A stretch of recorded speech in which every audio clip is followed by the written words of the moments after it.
Welcome back, Bears fans, to this Wednesday edition of the CHGO Bears Podcast. It's an audible day here because it's a short week, which means it's time for our in-depth game preview episode. Will DeWitt, Nicholas Moreano here, ready to break it all down, tell you how the Bears can end up winning this game here on Thursday night. It's a winnable game, nevertheless, against the Carolina Panthers. And Nick, by the way, Carolina Panthers, this is the first time they're going to Chicago since 2017. And if that game rings a bell to you, it's because you and I went to that game. We were in attendance to that game. That was the Eddie Jackson 2-touchdown game. We had those seats in the end zone. That was a great time. Yeah, that was awesome. I think there was a clip that came out of that game also where Akeem Hicks accidentally pushes one of the wrong players on the Carolina Panthers, and then he looks at him like, "What? I didn't block you." He's like, "Oh, sorry, man." But those are good times. Those were back where the Bears, I think, were a little bit better. But yeah, good times. They were trending up. We had Mitchell Trubisky as a rookie, and I think he threw 12 passes that game. If we were lucky, they kept it on the ground. They played good defense, made turnovers happen. And my phone gave me that memory a couple weeks ago, like the video of you, me, and Brandon celebrating one of those touchdowns in the end zone and yelling "bear down." It was a really fun time. A lot of optimism despite the lack of wins, despite the lack of offense. And, wins are still hard to come by. Offense seems to be hard to come by. So maybe things don't change all too much. No, especially with the Chicago Bears. But like you said, this is a winnable game against the Panthers, and we'll get into it with our offensive, defensive keys, X factors, everything that you come to know with these Friday, but now Wednesday preview episode. Dude, I appreciate it. You just took my line that I always tell everyone what's going to happen in this episode. You are just one step ahead. So as you know, plenty of awesome segments coming your way. And let's just start this episode. And we have to begin with a Bears Panthers one-liner. If you want to do the one-worder, it's winnable. But obviously, let's not get too far ahead of ourselves. You can't overlook any opponent in the NFL. And then another word for me is just draft status, which gives this game some meaning because with the Bears and their record right now, it's hard to find meaning in games. But this one definitely has some big implications for the Bears. Ryan Poles himself wants to win this game to make that draft pick, make that trade, just continue to look much better. You can't hurt yourself here. At least that's the hope. What's your one-liner that I just literally just turned into a paragraph? No, that's quite all right. I just have opportunity. Well, because when you look at last week's loss to the Saints, the 5 turnovers compared to 0 to the Saints, and, they were very much in that game, lost by 1 score. But, again, this is a good opportunity for the Bears against a Panthers opponent that's going to be missing some key guys, it looks like, and we still don't know exactly who's going to be quarterbacking for the Bears tomorrow night, but there's still an opportunity, I think, regardless of who's under center for the Bears to finally win a game. Hey, we'll see. Again, we have plenty of keys and things coming your way, and we'll begin with the keys to success on offense. It's time to find out what the Bears need to do against a defense that, even though, season-wise, they've been struggling. Last week, they held the Colts offense to less than 200 total yards, only 3.5 yards per play, and the Bears, of course, want to do much better than both of those marks here on Thursday night. So, Nick, I'll go to you. What is key number 1 for the Chicago Bears on offense this week? Yeah, I think they just need to continue establishing the run well. I think, obviously they were doing that against the Saints, got some nice rushing lanes, and, for whatever reason, despite being a 1-score game, kind of got away from that. And, of course, the turnovers kind of, I think, forced their hand to go more a little bit pass heavy and do so from within the pocket. But I think this is an opportunity for this Bears offense to continue running the rock with D'Onta Foreman, who I think has been doing really well, hard physical runs, and anytime you can run behind Tevin Jenkins on that right side of the offensive line with Darnell Wright, then you're going to get some good results. And you got to be cognizant of where number 95 Derek Brown is at, and I think for the Bears, running the ball is going to help whoever's under center to really stay in this game and do what they want to do. Those play action for Tyson Bagent against the Saints was really effective, and I think being able to run the ball definitely skews and helps the Bears in that category. So establishing the run, and this is the second week in a row, Will, where the opponent that the Bears are faced the Indianapolis Colts the week before. So I'm kind of looking at the Colts they've been doing offensively these past 2 weeks. And, they didn't really have too much of a rushing attack against the Panthers, only 78 total yards, but still seeing some ways that the Bears can attack this Panthers defensive line, much like how the Indianapolis Colts were. But I think establishing the run is going to be huge. Thanks for taking that one, by the way. I feel like establishing the run, pounding the rock, however you want to phrase it, has been a key of mine for the past 2 weeks. Rightfully so. It's what they do best on offense. And I'm glad you took it here. And you mentioned play action. And off of play action, I would love to see for my very first key is continue just spreading the wealth. And that's what I'm getting other playmakers involved. When you look at the last 3 weeks here for the Bears, DJ Moore, 15 catches, 156 yards. Cole Kmet, 16 catches. By the way, that's on 17 targets. That's a very high catch rate right now over the last 3 weeks. 134 yards, 2 tutties. Darnell Mooney, 10 catches, 155 yards. And he had 4 other Bears with at least 6 targets. They're doing a great job of utilizing their backs coming out of the backfield, getting other players here involved. And one other note about Cole Kmet, that 16 catches over the last 3 weeks ranks first among all tight ends. So does his 2 touchdowns. And he's also 6th in receiving yards at the position over those last 3 weeks. And of course, DJ Moore earlier on in the year, he was just getting involved way more than anyone else. And, it's awesome to see, especially if you go back to that last Thursday night game, like he just blew up and it's a lot of fun. But for the Bears, obviously the plan coming in after that trade was to have DJ Moore, Darnell Mooney, and Cole Kmet kind of be that 3-headed monster in the receiving game. And now we're starting to see it kind of pay off here. And I want to see that trend continue here on Thursday night. They do allow the 5th fewest passing yards per game at 178.3.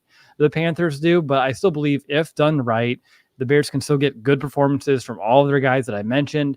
They'll still be able to put up yards through the air, make the most of those touches. And if they do that, the Bears shouldn't have much issue being effective enough, at least through the air, to win this game. No, I completely agree, Will. And especially just, the Panthers are going to be missing their starting corner. Whenever you don't have to face Brian Burns on the other side too, like that's always going to be a plus to, being successful through the passing game. Another, I kind of mentioned this in my first key, but really the main culprit on defense right now for the Panthers is Derek Brown and what he's able to do in the interior. He'll line up over the center. He'll line up over both guards.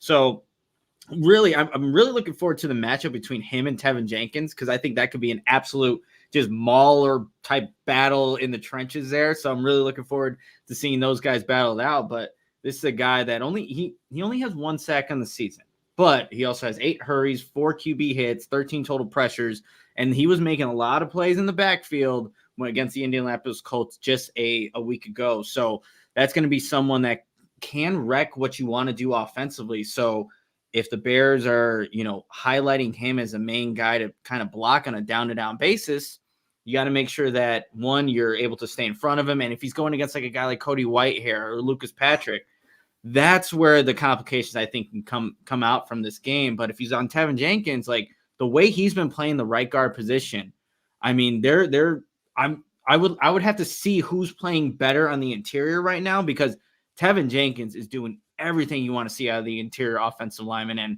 look, he's doing this at right guard. When Nate Davis comes back, he'll probably go back to left guard, but he's a guy that regardless of where he's at, I love how he's playing football right now.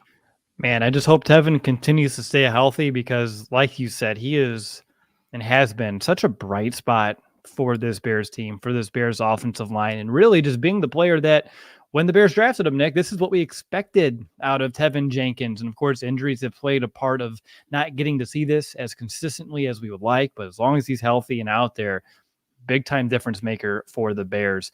For me, my second key on offense, and I mentioned I want to spread the wealth. Well, a part of this, I want to see them target favorable matchups. And I wish CJ Henderson was out there. I know you mentioned having a starting corner out helps, and I would agree, but Henderson was allowing catches on nearly 80% of his targets so far this year, averaging 13.1 yards per catch surrendered. So those were something that I was kind of hoping to see here this week, but still there's some other favorable matchups. You have your linebacker, Frankie Lavu, second most targeted player on the team. He allows over 15 yards per catch, a pass rating over 136 when targeted. Quarterbacks are completing 82% of the throws in his direction.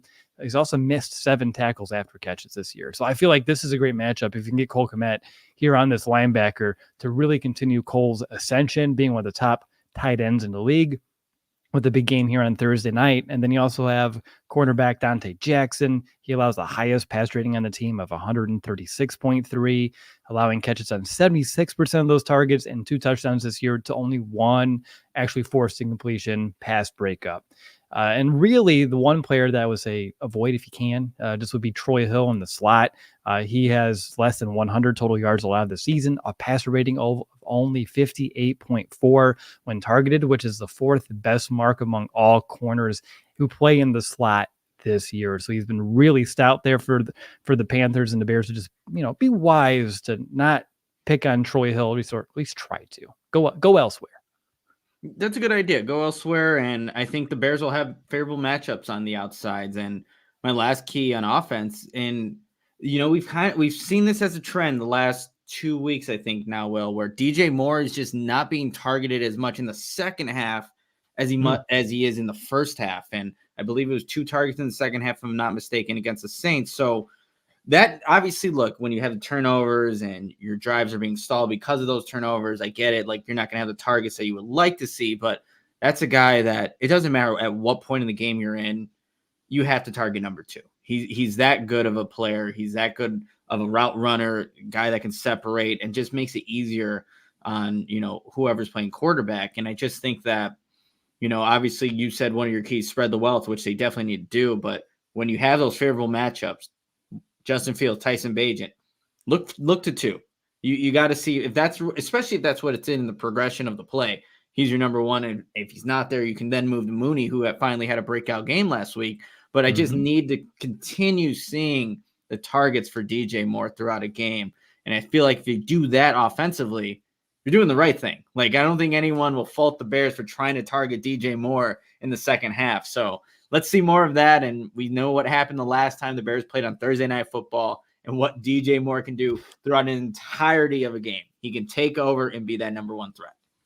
And that's true. And that's the whole, not problem, it's the challenge for the Bears to strive to find a balance here of feeding by far your best playmaker on the field, but also getting others incorporated, which stresses defenses and, of course, has to keep them honest. They just can't dial in on one person. But I like that we have opposite goals, but at the same time, very similar goals here. And regardless of, who has the football, who's making the catches, who's in the backfield taking some of these handoffs, I just want to see them make yards after catch, yards after contact. So my third key is yak attack. DJ Moore, 6th in the NFL with 312 yards after catch this season. Over the last 3 weeks, Mooney and Moore, they both have 77 yards after the catch. Darrington Evans sneakily behind them with 63 yards after the catch. And then Cole Kmet at 47. And then when you look on the ground, Foreman and Evans over 150 yards after contact, 10 forced missed tackles on the ground over the last 3 weeks by those 2 backs. And of course, their ability to get yards after the catch, yards after the contact in multiple ways have really helped this Chicago Bears offense stay on the field and sustain some of those drives. So for me, it's just regardless of who's out there, who's being involved, who's getting targeted. Against this Carolina Panthers defense, you need to make plays after the catch or after contact. I completely agree with that. The only time, like, obviously DJ Moore over the middle of the field to start that third quarter, I think he's trying to fight for those yards and gets that peanut punch. But anytime DJ Moore is fighting for yards, you go, look at that peanut punch there. And he used those words himself. So I just love hearing that because everyone knows it and who was the best at it. But yeah, anytime DJ Moore tries to create yards, that's a good thing for this offense. And just so happened that he got wrapped up Tyrann Mathieu around the legs, and then what was it, Adebo? Dude had a game. I think so, yeah. Yeah, for the Saints. But yeah, create those yards after the catch, and good things will happen. Now, I know a few people in the comments have asked if we have any updates on Justin Fields yet. I don't think I've seen anything over here. And I know as soon as we see something or, Law behind the scenes producing, I'm sure he'll let us know if some of that big news comes our way. Like, we'll make sure to have it. But do you have a gut feeling one way or the other, Nick, on how this is going to go quarterback-wise before we find out? Yeah, I'm feeling good about Justin. That's all I can say. I'm feeling good about Justin suiting up on Thursday night. But again, we'll see here. The Bears are currently practicing. We got to wait until they're after once practice is done and over with to kind of report what was going on. But yeah, I'm feeling pretty good about it. So should we just like really drag this out and speak slowly so that way practice ends by the time this episode finishes? Obviously, I'm being facetious, but still, if we're able to get that update before we sign off here today, we definitely will pass it along to everybody.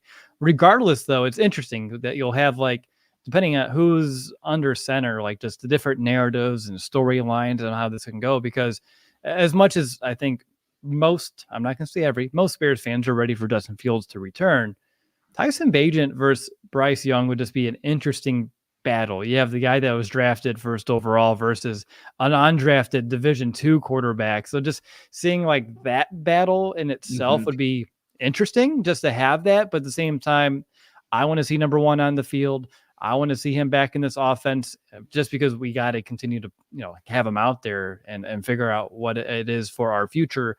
As much as I do think he would help make this Bears offense, even better as long as he plays to the best of his abilities. Not to slight Tyson. I thought he's played well besides some of those turnovers there last week, but his ability to spread the wealth, move the ball, and get his playmakers involved, I thought it's been, very impressive over the last couple of weeks too. Yeah, it definitely has. Well, and look, guys, when you go back and look at the 2 games that the Bears have actually won, look at the types of throws in the game plan that was being asked of each quarterback in that one. I wrote an article on ALLCITY that's up right now. Like Tyson Bagent he had one pass go over 15 yards in the win against the Raiders. And that was the game plan. He executed really well. And that's what was asked of him. In the win against the Washington Commanders, Justin Fields had 9 passes go over 15 yards and, several that went over 30 yards. And that was, catering to his strengths, whereas the Raiders game was catering to Tyson's strengths. So these guys, they have some similarities, but there are differences in their game. And it was interesting to hear from Luke Getsy and even Andrew Janocko, the quarterback's coach, yesterday, saying that regardless of who the quarterback is, the game plan is going to be very similar. There's not going to be many differences, even though to me, from what I see of these 2 guys, they do have different strengths. So I'm looking forward to seeing Justin Fields back out there because I think it does just unlock a couple of other things that we haven't seen from Tyson Bagent so far. But again, an undrafted rookie doing what he's done through 3 weeks.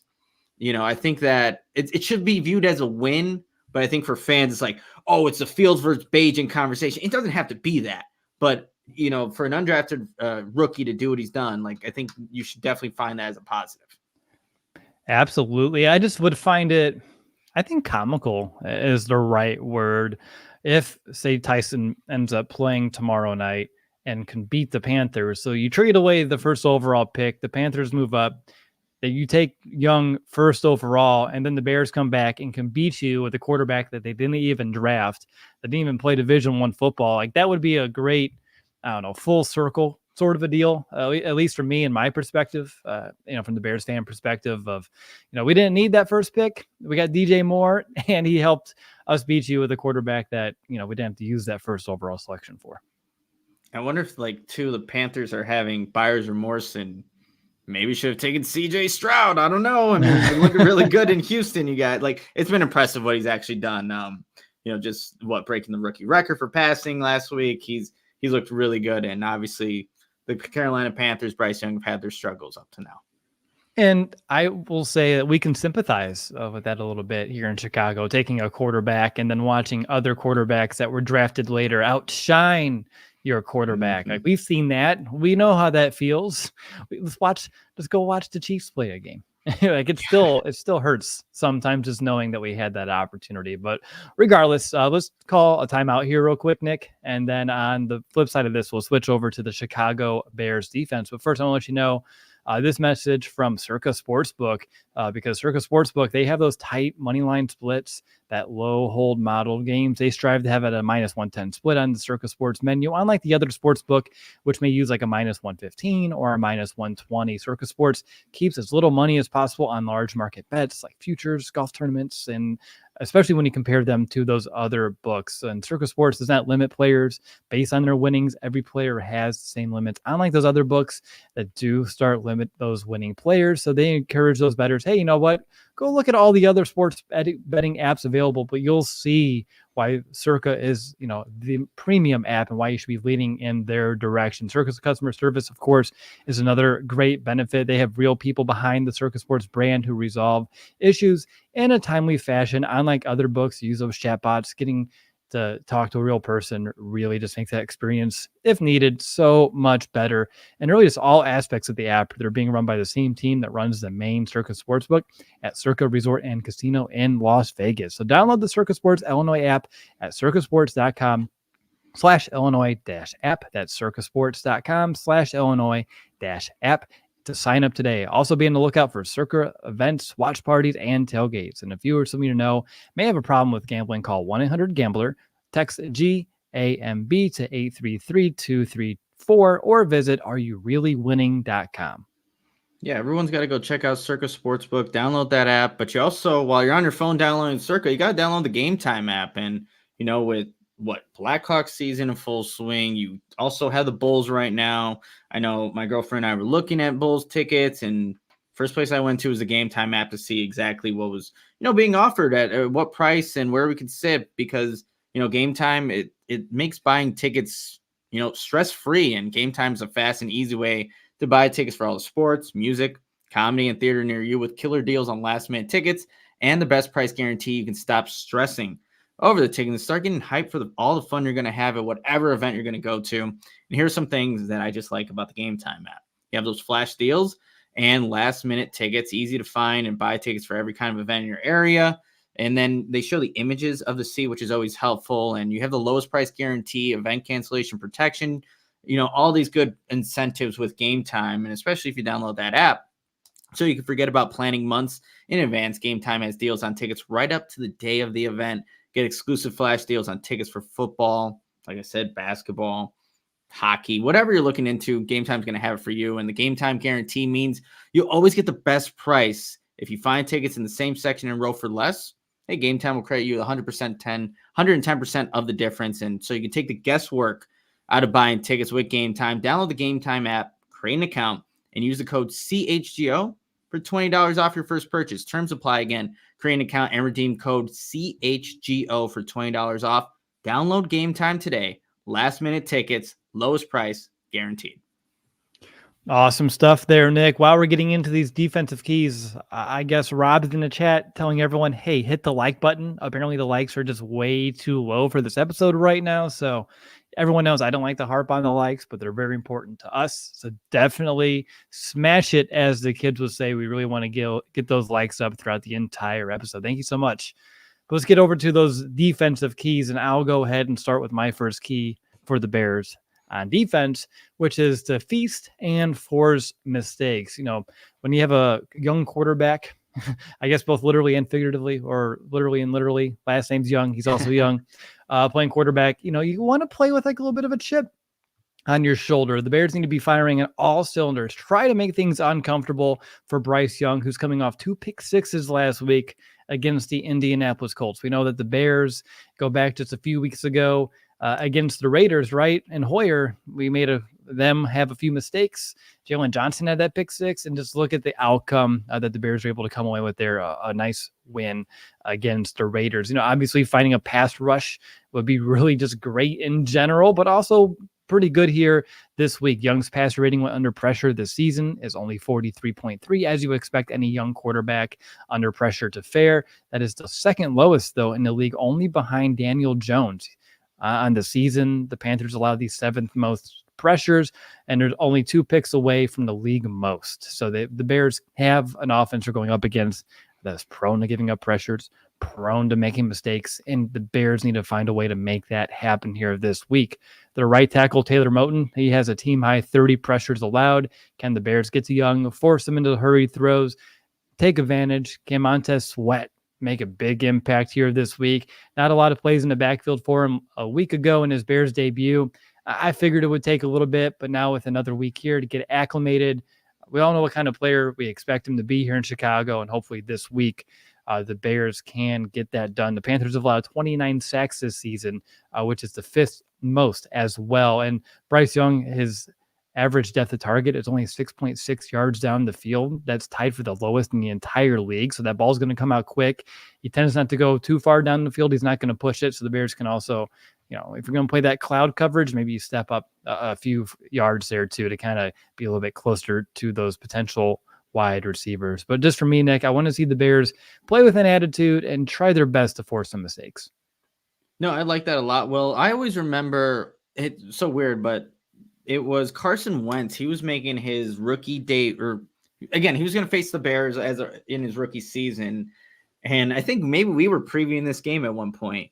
I'm And sure like, we were. oh yeah, they're gonna make sure that Carson Wentz is under duress and make him uncomfortable. And they didn't. Carson Wentz ended up lighting up the Bears that day. That cannot happen in this matchup here. And my first key for this game is make Young sweat. And I think Montez Sweat can have a really big impact in this one. You were kind of saying the pressure's given up by some of the offensive linemen there, but you just look and watch this offensive line for the Carolina Panthers. It's sometimes they're missing on stunts, not knowing exactly who to block, or they just straight up lose their one-on-one battles. Saw a lot of missed opportunities for the right guard for the Carolina Panthers. So I think there'll be a rotation still, obviously, with this Bears defensive line, but he is prone, Bryce Young, to make mistakes when he's under duress, under pressure. The 2 pick sixes, there's guys really, they're in his face, they're providing that pressure, and then he throws a ball that's not quite where it needs to be. And then you have Kenny Moore, the nickel corner for the Indianapolis Colts, taking one back to the house two times against him.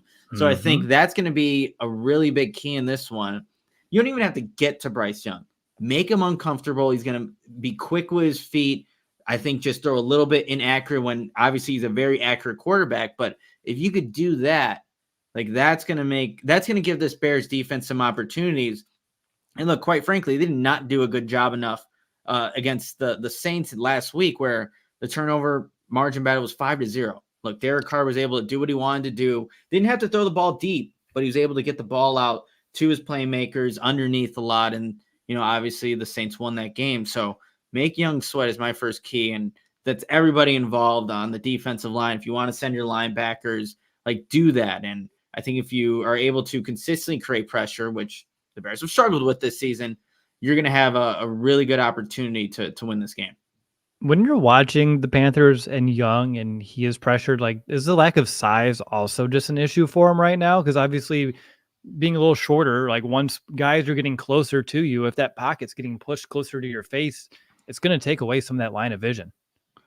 I think that happened on the second pick six, Will, where, Bryce Young, he has pressure right in his face and he's trying to throw it over the defender in front of him. And then there's Miles Sanders, who's kind of set up in the flat, and then it's overthrown. And again, you would have to really see like his angle and how he's seeing, but it definitely doesn't help him. Well, like those were the limitations that everybody was talking about when he was being drafted, but he's an accurate quarterback when he could see things. But yeah, I wouldn't, I would definitely think that that's going to hinder him in some aspects. So make it more difficult on Bryce Young, however you got to do it. And if you got to use his height to his disadvantage, by all means. I have another way that the Bears can make Young's night a lot more difficult, and that's my second key, which is to shut down Adam Thielen.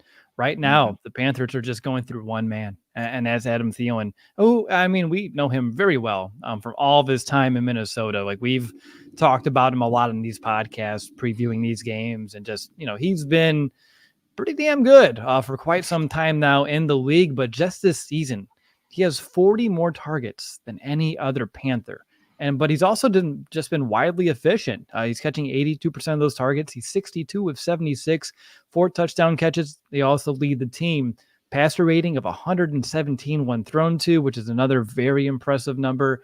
So if the Bears allow Young and Thielen to connect early and often, I mean, it's going to be difficult to get off the field, quite frankly. And when we do that, it's just going to be frustrating to watch because the Panthers, they've really struggled to get other players involved. DJ Shark, Jonathan Mingo, Terrace Marshall, they combined for 54 receptions on 101 targets. So they're catching combined 54% of those targets, where you see Adam Thielen catching 82% by himself. So there's just a huge drop-off whenever they go in other directions here. Thielen has more catches and yards than the rest of that Panthers offense combined. So that should be priority number one here for the Bears. Keep tabs on him at all times in the red zone on third downs. If you can find a way to shut him down or at least slow him down, my fantasy team will be very upset about it. But in real life, it's going to really help the Bears' chances of getting off the field, keeping points off of the scoreboard, and ultimately winning the game. Yeah, well, that's a really good one. And my second key is challenge the wide receivers.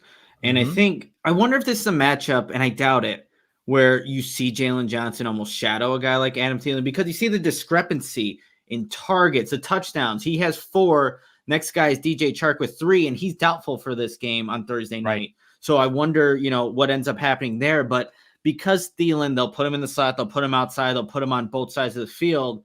Matt Eberflus, I believe it was Matt Eberflus, or maybe it was John Hoke saying because they move guys around that they don't like Jalen kind of shadowing. But I wonder if this is a matchup where you find like this is the guy he's going to go to because he's a veteran wide receiver. He knows where to find space, where exactly he needs to be, and Bryce Young can trust him.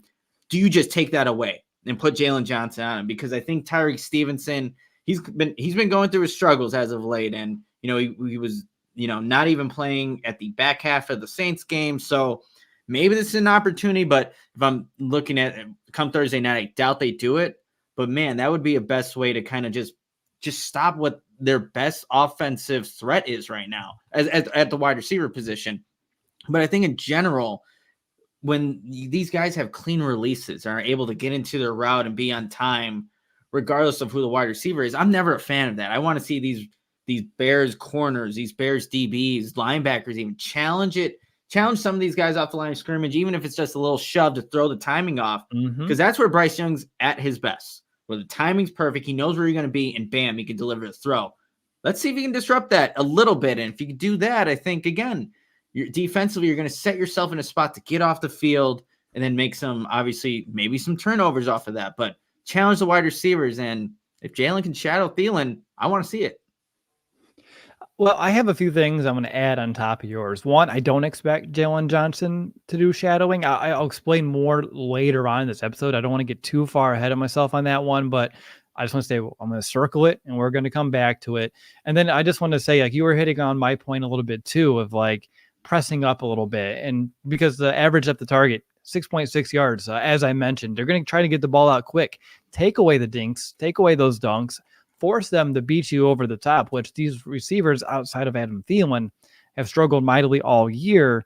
That's just, I guess it's just like the easiest blueprint for success this week for this Bears defense. I just don't know if they're going to do it, which is unfortunate because they like to play that soft coverage and then keep everything in front of them. And they don't want to risk the big play.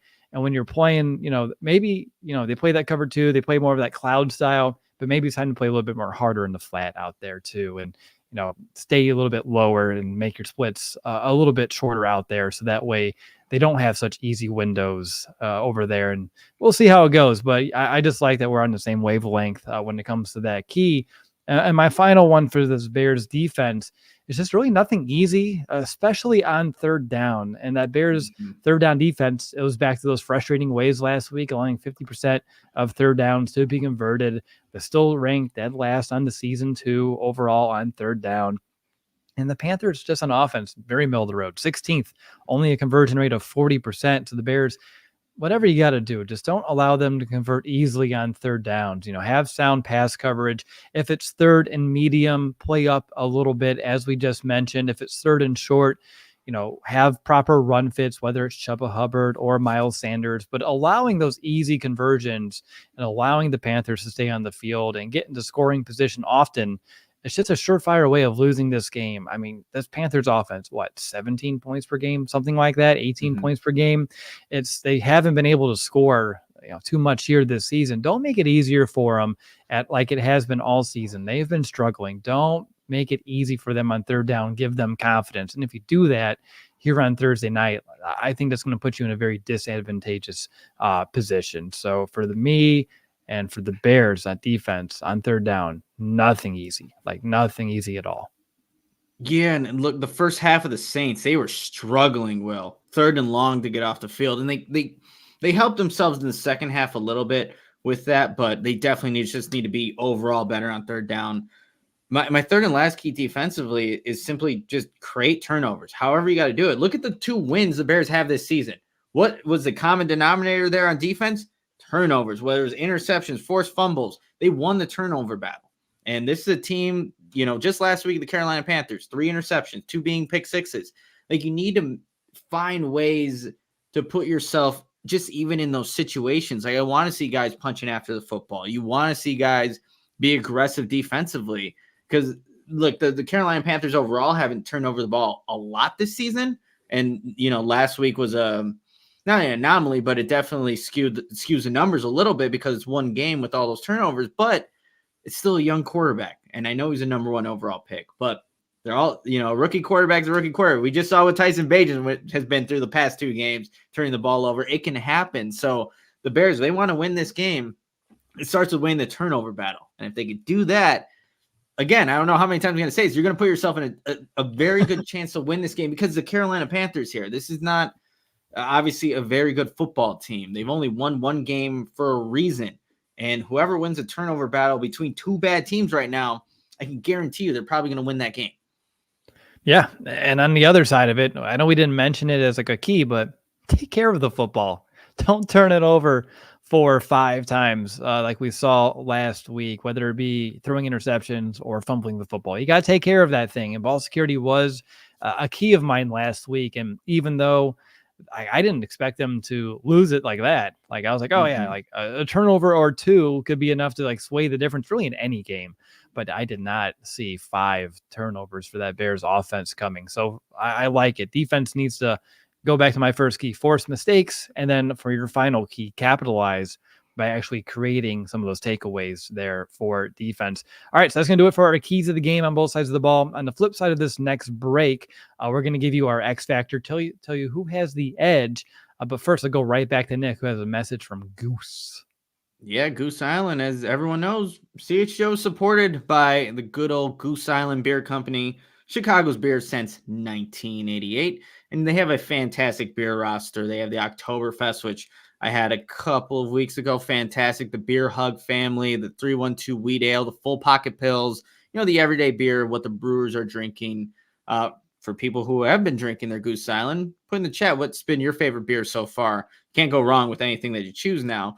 But you can grab an ultra fresh brewery exclusive beers at Goose Island's original brew house on Clybourne Avenue in Lincoln Park, or from their tap room on Fulton Street in Westtown. Goose Island Beer Company, as you know, Chicago's beer. And if you're going to the tailgate tomorrow, there's going to be plenty of Goose Island. So drink up, have fun at the game, have fun at the tailgate, and do so with the Goose Island.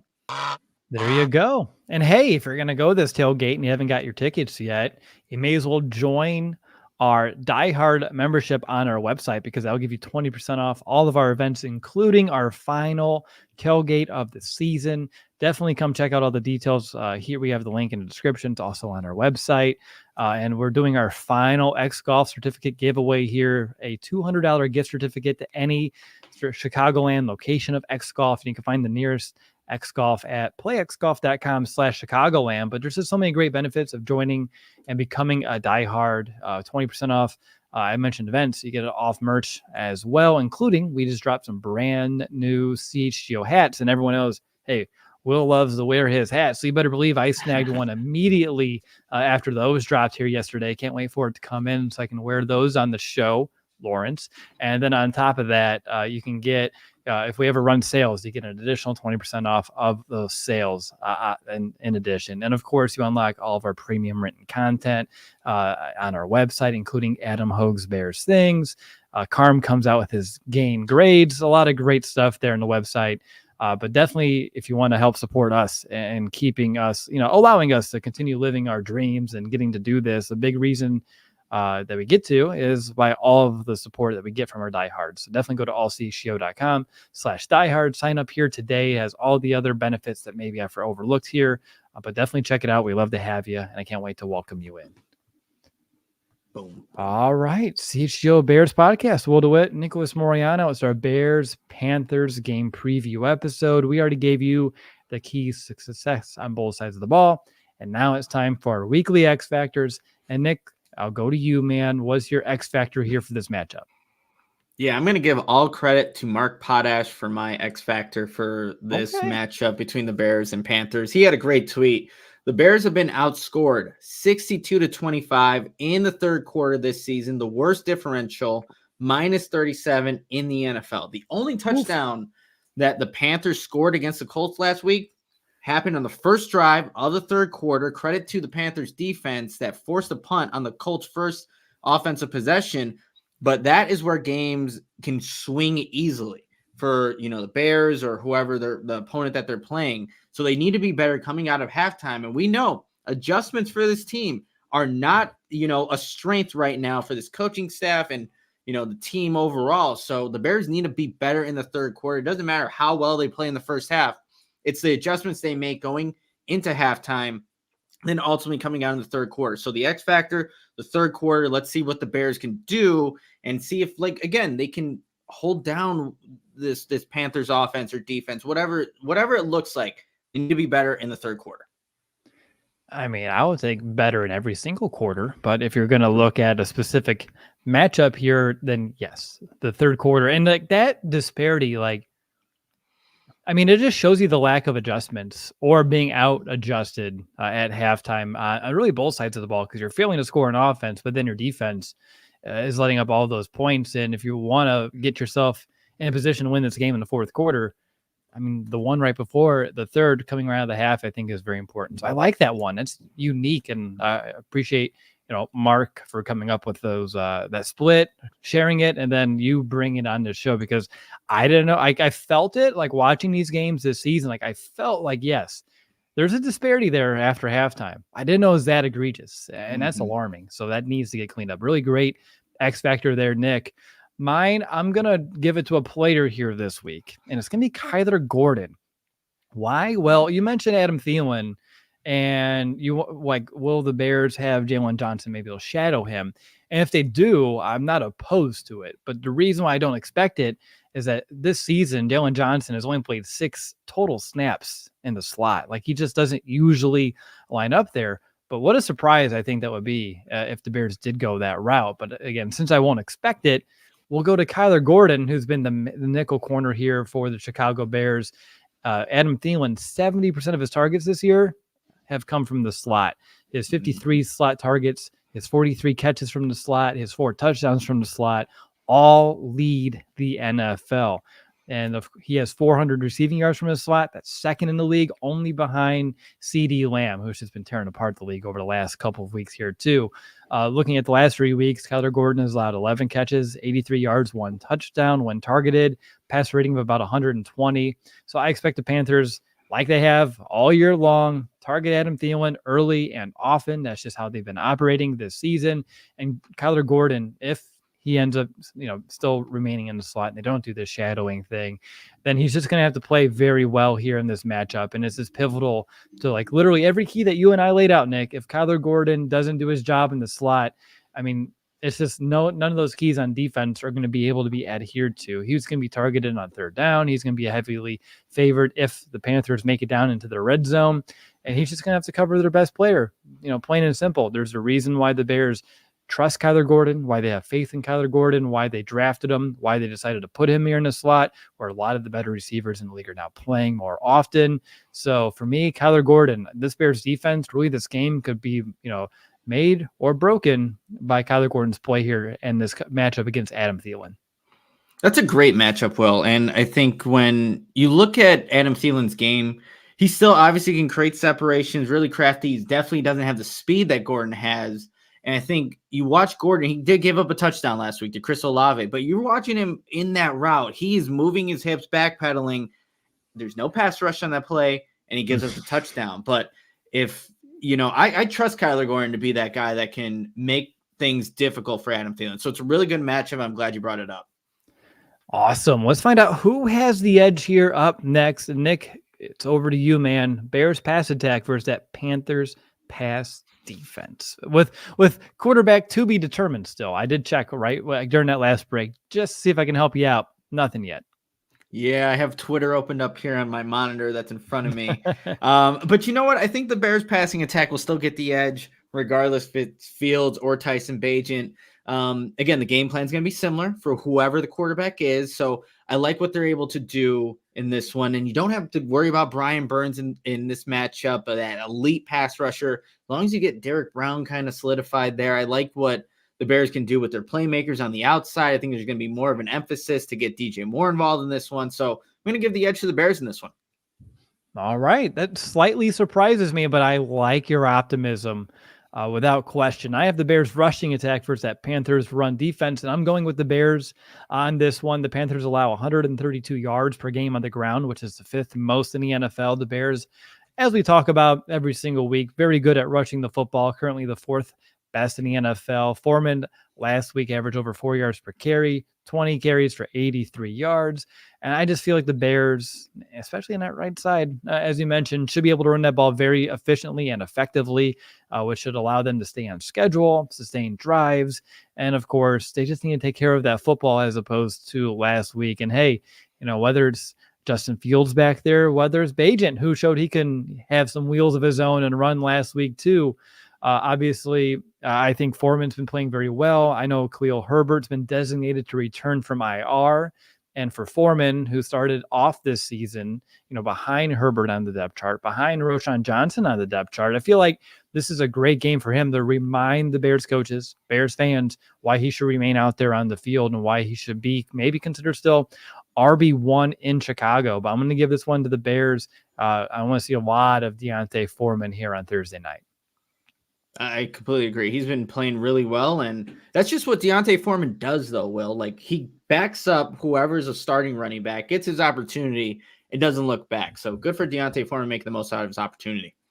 Let's switch to the Bears defense. Nick, you have the Panthers rushing attack, which we didn't really talk about all too much, versus that Bears run defense.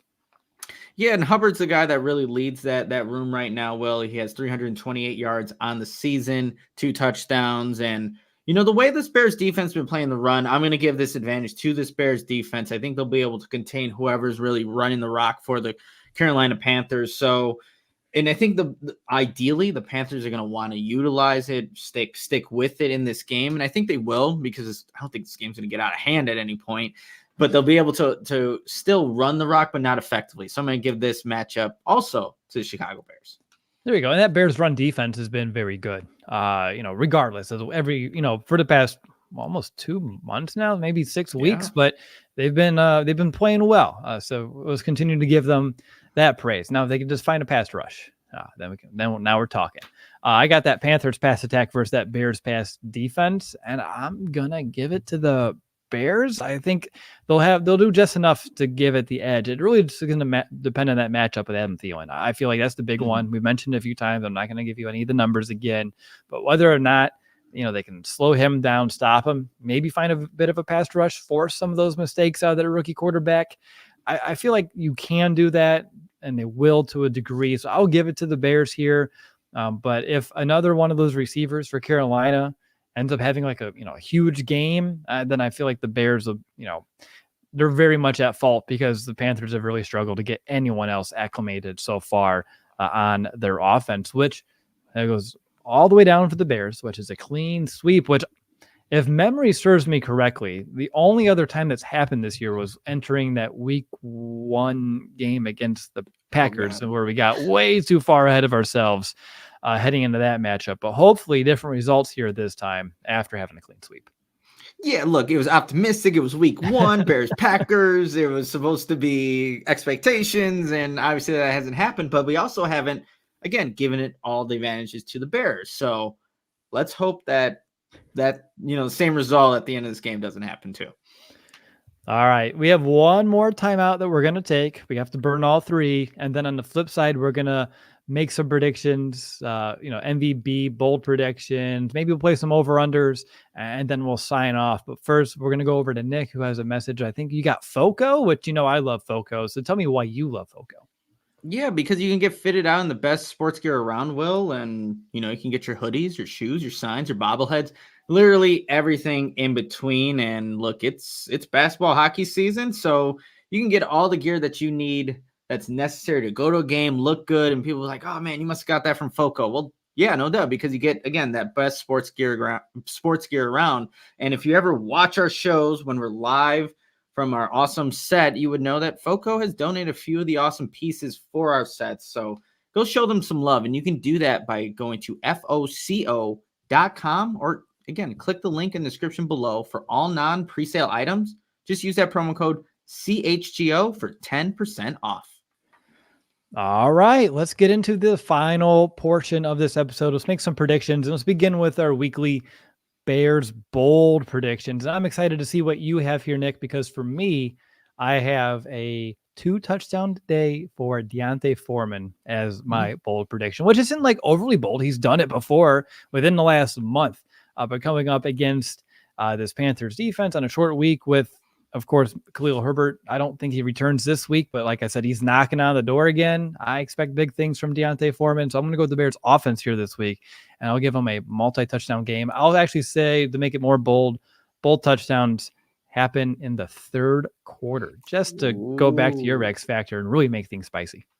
Love it, Will. That makes it extra bold with the third quarter added in there. As I was like thinking of matchups here, Carolina. You know who scored their first ever career touchdown against the Carolina Panthers? Cole Kmet. So I'm thinking he's going to get in the end zone this game. But then I'm like, okay, for some reason, thought of Cole Kmet. I thought of the 2020 draft class. I'm like, oh, man, who else is a part of that? Jalen Johnson. Let's give him an interception in this game. And then I'm like, all right, Darnell Mooney just had his best game of his career. Let's add Darnell Mooney in there for a touchdown. So we have Cole Kmet touchdown, Jalen Johnson interception, and then Darnell Mooney touchdown for my bold prediction for this one. So it's pretty much the class of 2020 just showing out here on Thursday night. I like that. Yeah, basically, I mean, is there anybody else that I missed out that should be in my bold prediction? Oh, no, Travis Gibson's gone. Kendall Vildor's gone. So I'm not going to keep going down the list. So those are the 3 guys you need to know about.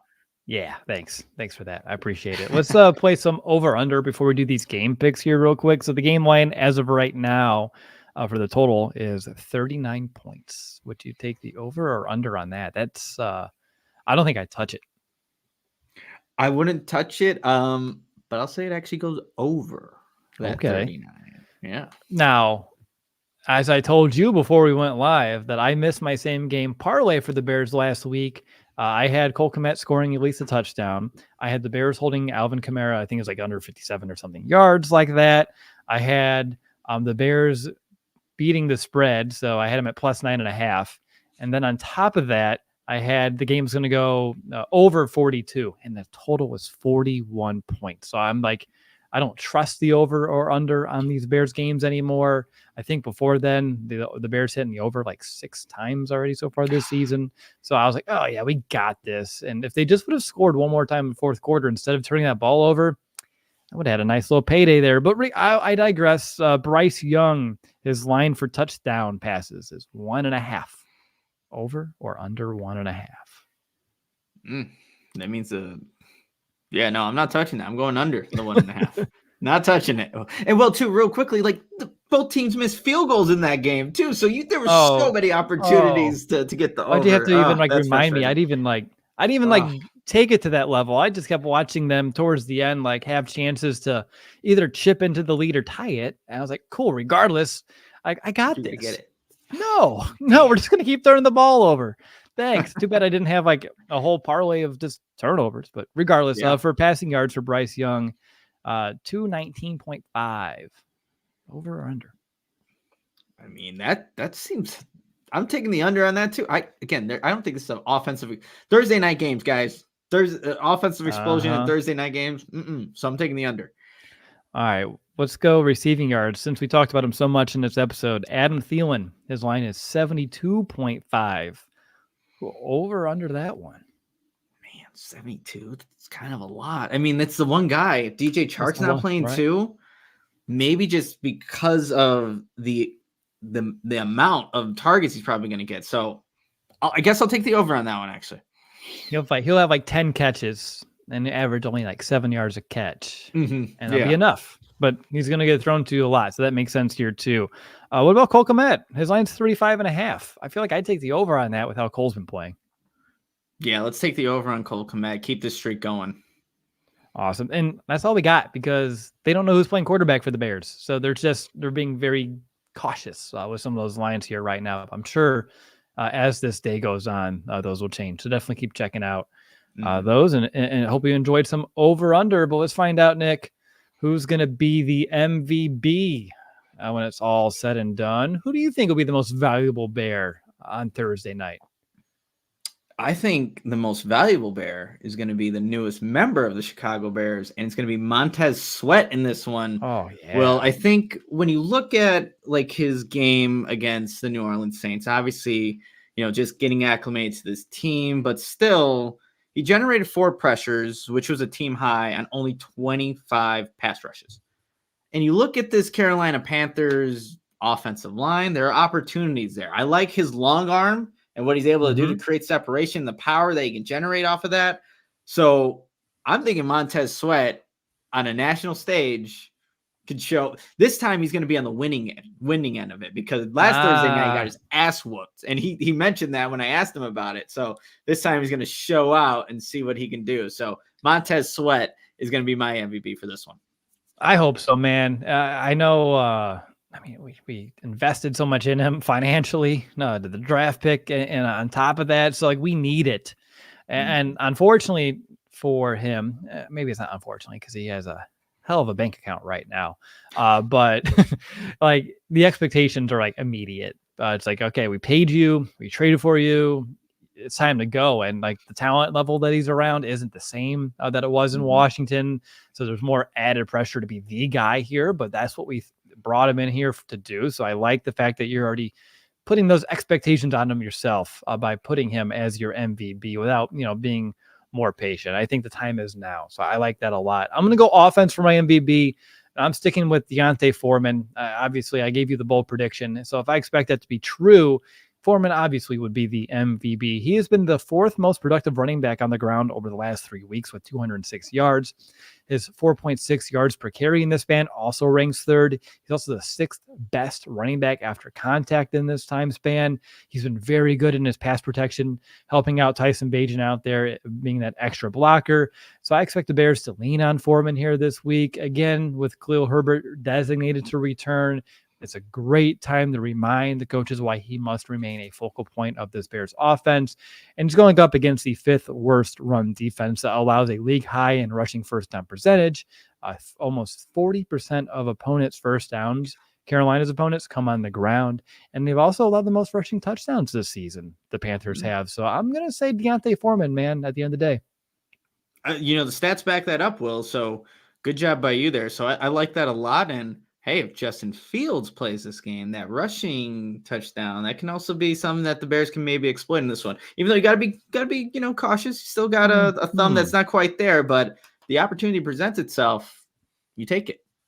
You do take that. Absolutely. And now we have to figure out, hey, speaking of things that are taking, will the Bears take away a victory here? And again, I think this game, when you look at how the season's gone up to this point, and you look at the rest of the schedule, like, this is the game. Like, this game has like the most meaning and implications, I think, for the Bears' future. So they better be motivated for this one. They better be playing and firing on all cylinders. And I think that better come from coaching. And even Ryan Poles himself, like, hey, like, this game means something for us. We got to make sure that draft pick that we got from Carolina is the best possible, potentially the first overall pick. But if you lose to them, I think it's going to be hard to kind of, make that true. But Nick, Bears, Panthers, I feel like I know where this is going, but let's make it official. Who do you got? Guys, I have the Bears winning this matchup 23-17. So they just go over 39 there by the 1 point, obviously. But again, this is, I think the Bears have a more talented roster.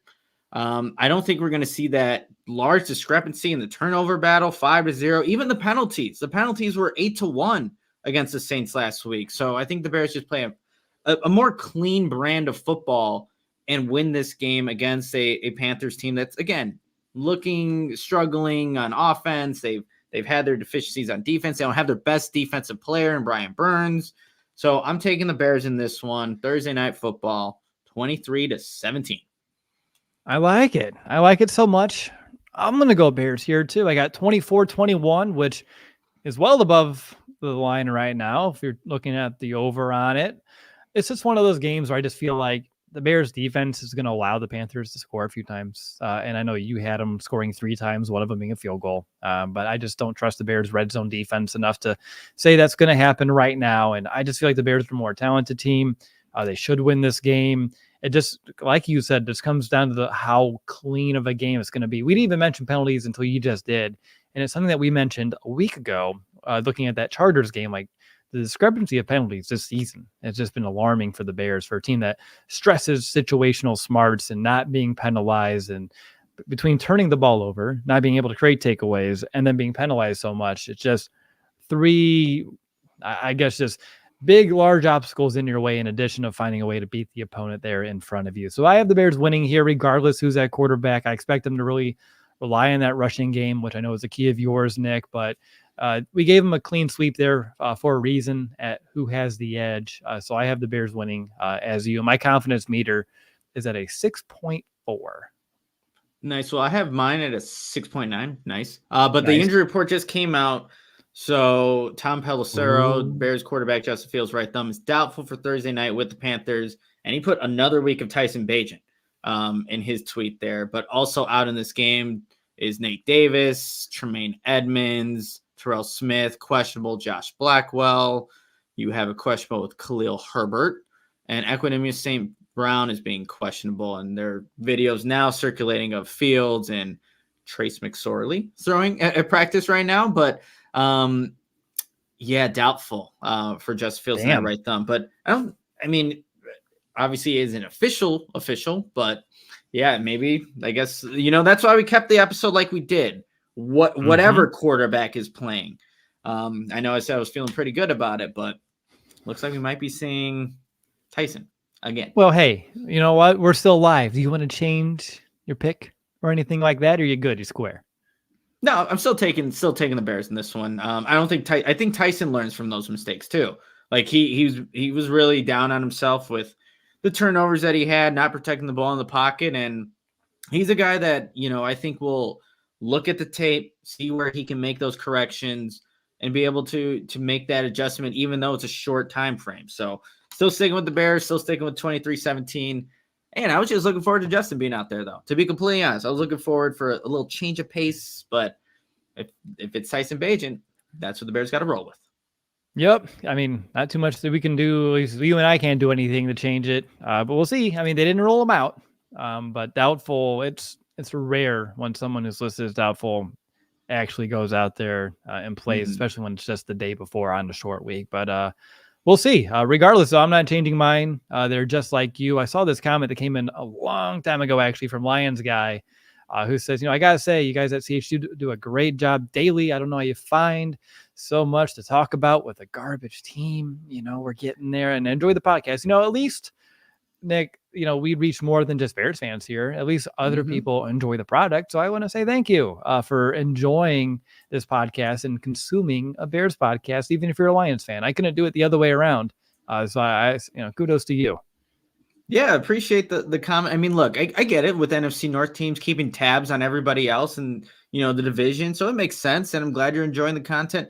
It is a pretty garbage team right now, but it's going to change, just like how the Lions have been a very garbage team for a very long time and have finally seen some success. So again, appreciate you though for listening, and for everyone who's come to hang out on your Friday afternoon. Appreciate you being here. If you're going to the tailgate, see you there, have fun at the game. And again, low expectations. We said that last week, and if you would have had those, you'd be perfectly fine. Did you say Friday afternoon? Are you getting? Oh shit! Yeah, right? It's definitely Wednesday.